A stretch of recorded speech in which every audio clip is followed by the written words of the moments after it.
நிலாவுக்கு இந்த ட்ரிப்பு போனதுனாலேயே சோழனை ரொம்ப பிடிக்க ஆரம்பிச்சிடும் அப்படின்னு நினைக்கிறவங்க நம்ம வீடியோவை லைக் பண்ணிக்கோங்க. வாங்க வீடியோக்குள்ளே போகலாம். நம்ம சேனலை இன்னும் சப்ஸ்கிரைப் பண்ணாதவங்க சப்ஸ்கிரைப் பண்ணிக்கோங்க. அடுத்த நாள் காலையில் எல்லோரும் குளிச்சுட்டு ஃப்ரெஷ்அப் ஆகி கோயிலுக்கு போகலான்னு சொல்லி அவங்க 2 பேரும் கோயிலுக்கு கூட்டிகிட்டு போகிறாங்க. அப்போ நிலாவும் முன்னாடி உட்காந்துட்டு வராங்க. பின்னாடி அவங்க 2 பேரும் அந்த தாத்தாவும் பாட்டியும் ரொம்ப கொஞ்சிக்கிட்டு ரொம்ப சந்தோஷமாக வர்றாங்க. அப்போ சோழன் கேட்குறாரு, என்ன சார் உங்களது லவ் மேரேஜா? பயங்கர க்ளோஸாக இருக்கீங்களே 2 பேரும் அப்படின்னு சொல்லி கேட்குறாங்க. அதுக்கு அந்த அம்மா சொல்கிறாங்க, ஆமாண்டா சோழா, எங்களது லவ் மேரேஜ். எங்களோட ஸ்டோரி சொல்கிற கேளு, ரொம்ப இன்ட்ரெஸ்டிங்காக இருக்க போகுது.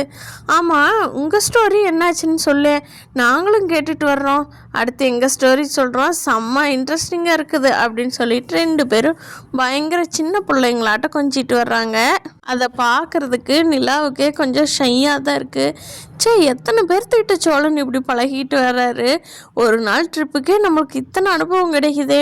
சோழன் ரெகுலராக எத்தனை கஸ்டமரை ஏற்றிட்டு வர்றாரு. அப்புறம் அவர் பேசாமல் வான்னா எப்படி வருவார்? நம்மளாலேயே பேசாமல் இருக்க முடியல. நல்லா ஜாலியாக பேசிட்டு போனால் தானே ட்ரிப்பே நல்லாயிருக்கு அப்படின்னு சொல்லி நினச்சிட்ருக்காங்க. அப்போ அந்த அம்மா சொல்கிறாங்க, ஏம்மா நிலா, நீயும் வயசான காலத்தில் எங்களை மாதிரி உன்னோட லவ் ஸ்டோரி சொல்லுவியாம்மா அப்படிங்கிறாங்க. கண்டிப்பாங்க ஆண்டி, அந்த வயசானதுக்கப்புறம் நம்ம சொன்னோம்னா தான் ரொம்ப இன்ட்ரெஸ்டிங்காக இருக்குது கேட்குறவங்களுக்கு அப்படிங்கிறாங்க நிலா. இப்போது சோழன் கேட்குறாரு, ஏங்க நிலா, வயசானதுக்கப்புறம் நம்ம ஸ்டோரி சொல்லுவீங்களா அப்படின்னு ரொம்ப சந்தோஷமாக கேட்குறாரு. அவன் நம்மளை லவ் பண்ண ஆரம்பிச்சிருவான் அப்படின்னு நினச்சிக்கிட்டு. ஆனால் நிலா சொல்கிறாங்க, ஆமாம், அடித்து விடுறது உங்களுக்கு மட்டும்தான் தெரியுமா? எனக்கு தெரியாதா? நான் சும்மா அடித்து விட்டேன் அவங்க கேட்குறாங்கன்னு அப்படின்னு சொல்லி நிலா சொல்லிடுறாங்க.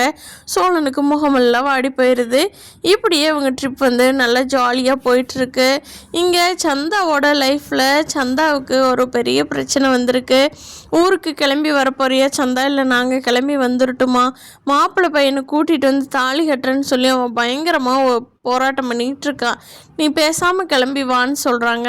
அப்போ அனீஷும் சந்தாவும், இல்லை நாங்கள் வரமாட்டோம், அங்கே வந்தால் எங்களுக்கு சுதந்திரமே இருக்காது, நீங்கள் சொல்கிறது தான் கேட்கணும், அதனால் நாங்கள் வரல அப்படின்னு சொல்லி சந்தாவும் அனீஷ் பையாவும் சொல்கிறாங்க. சேரன் ஒன்றும் இல்லைப்பா, அப்படியெல்லாம் ஆகாதுப்பா, நான் பார்த்துக்கிறேன், நீங்கள் எதுக்கும் பயக்காதீங்க, நீங்கள் ஊருக்கு போகிறதுக்கு பயமாக இருந்தால் இங்கேயே இருங்க, இங்கே ஏதாவது பிரச்சனைனா உடனே கூப்பிடு அனீஷ் பாய் அப்படின்னு சொல்லி சேரன் ரொம்ப ஆறுதல் சொல்லிட்டு போகிறாரு. நம்ம பல்லவன் ஒரு தடவை பட்ட கஷ்டத்துக்கே திருந்திட்டான்.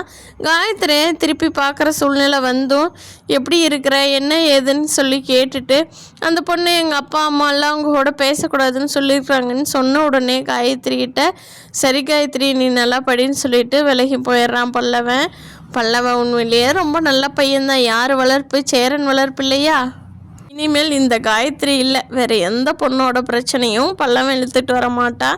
ஏன்னா சேரன் அப்படி நல்வழிப்படுத்திட்டு இருக்காரு பல்லவனை. வானதியும் கூட ஃபஸ்ட்டு மாதிரி ரொம்ப பிடிவாதமாக இல்லாமல் கொஞ்சம் திரும்ப ஆரம்பிச்சிருக்கிறாங்க.